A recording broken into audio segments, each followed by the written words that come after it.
The big buzz in India's housing market is the unprecedented sales clocked by DLF in its luxury residences project, The Arbour, located at the Golf Course Extension Road, Gurugram. Now, selling inventory worth 8,000 crore rupees plus of apartments priced at 7 crore plus within 3 days is unprecedented in India's real estate. Let's find out what really led to this fantastic sale number. Ashok Tyagi, whole-time director at DLF, and Aakash Ohri, group executive director at DLF Homes Developers, join us to tell us a little bit more about what's unique about the project and, importantly, who's buying. Mr. Tyagi, why this mad rush? Is it because most reputed developers, and there aren't too many left actually in that market, including you, had switched largely to launching independent floors, and high-rise projects have been very slow to come into the market?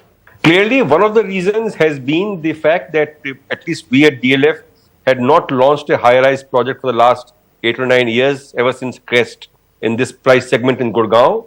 And so there was a huge latent demand. B, as you know, that ever since COVID ended, there has been a resurgence in the housing market across segments. And it's also been coupled with the reduction in the number of active players. So it's now only the credible developers in each geography who are really selling their stuff. So I think it's a combination of all of those, and obviously a great location, the credibility and the history of the DLF, name and brand.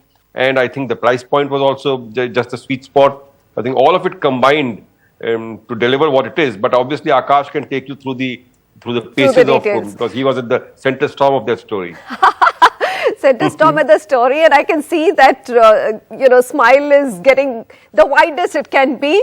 Aakash, 7 crores is maybe the sweet spot in luxury. That's what a recent luxury outlook survey also said, but it's not cheap by any standards. It's almost $1 million for an apartment. So it works out to, according to me, about 17,500 rupees per square feet base price. What does one get for this price tag is my question to you. So thanks, Manisha. So basically, this product is the hero. DLF is the hero. So this is, let me tell you, for this particular price point, which is luxury, and for that geography, this is a 3,950 square feet apartment with 4 bedroom plus a study. It's a very lavishly spread.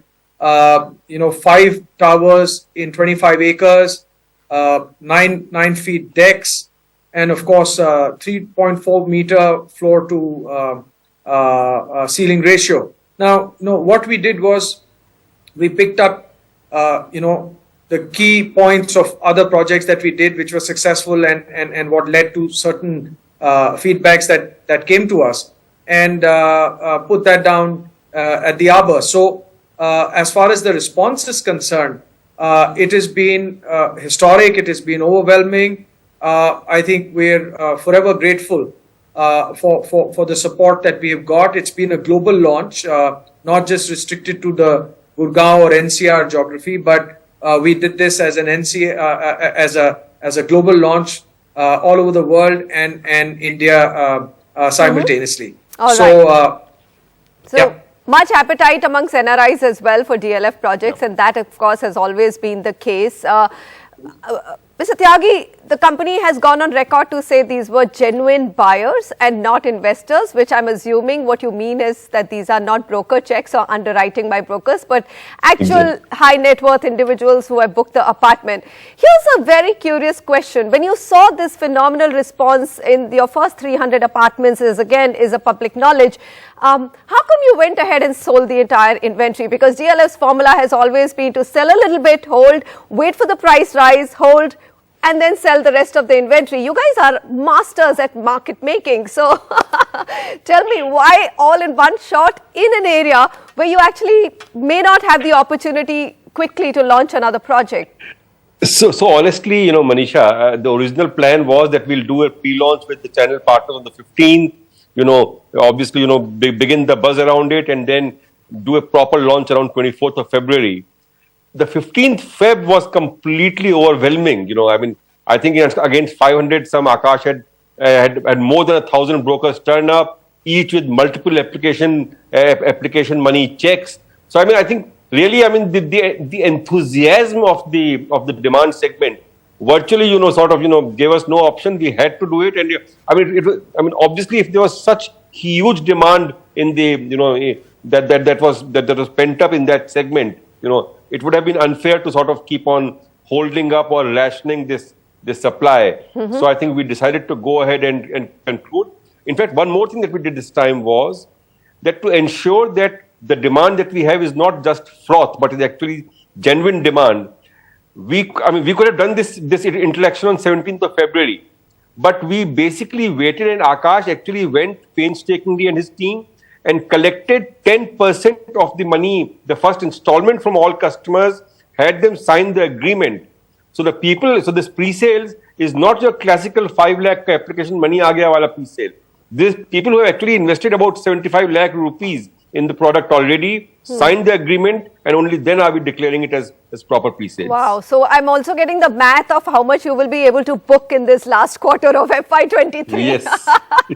Manisha, Okay, I'll just come in. I'll just add to what Mr. Tyagi just mentioned to you. You asked a question about how we could have got more. You're absolutely right. We could have definitely got more. But I think, to be fair to our investors and to this unprecedented demand, I think what we decided, we could have easily spread it over 2 quarters and definitely made more money per unit. But I think we took that call, which was a right call, to offload the entire stock in the market in the 3 days, and because of the demand and everything else. So I think this shows obviously that DLF here, as far as this is concerned, it was our way of saying thank you and in a way and paying back, and not to retain and create that price gain. Okay, gentlemen, thank you very much for joining me. Thank you. Well, it's a quick goodbye from me. I'm signing off, and I'll see you next week. I'm Manisha Natarajan.